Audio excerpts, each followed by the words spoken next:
আসসালামু আলাইকুম Brazil football fans. দর্শক, আপনারা জানেন ডরিভাল জুনিয়র কোপা আমেরিকাকে সামনে রেখে কিন্তু এবং দুটি প্রস্তুতি ম্যাচকে সামনে রেখে ডরিভাল জুনিয়র কিন্তু একটা 23 সদস্যের স্কোয়াড ইতিমধ্যেই আপনাদের সামনে ঘোষণা করে দিয়েছে এবং সেই স্কোয়াড নিয়ে কিন্তু অনেক তুমুল আলোচনা সমালোচনা থাকবে, এটা স্বাভাবিক।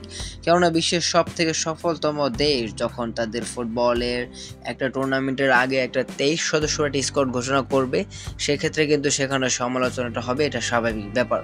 সে বিষয়ে ডরিভাল জুনিয়র কি বলেছেন সেটাই এখন আমাদের দেখার বিষয়।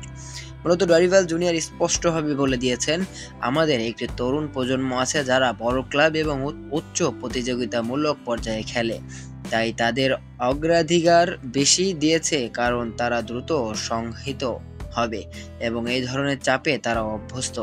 মূলত ডরিভাল জুনিয়র বলেছেন তাদের একটা তরুণ প্রজন্ম আছে যারা অনেক বড় বড় ক্লাবে খেলে, অনেক উচ্চ প্রতিযোগিতামূলক পর্যায়ে খেলে, তো তাদেরকে নিয়েই আসলে তিনি দলটা সাজাতে চেয়েছেন।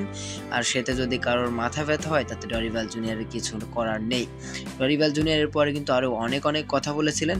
তো দর্শক, আমি আপনাকে ছোট্ট করে একটা কথা বলে দিই এই ভিডিওর মাধ্যমে, আপনি যদি প্রপারলি একজন ব্রাজিলিয়ান ফ্যান হয়ে থাকেন তাহলে অবশ্যই আপনাকে ডরিভাল জুনিয়রের সিদ্ধান্তকে সম্মান জানাতে হবে, কেননা তিনি আমার আপনার থেকে কিন্তু কম বোঝেন না, এটা আপনাকে বুঝতে হবে।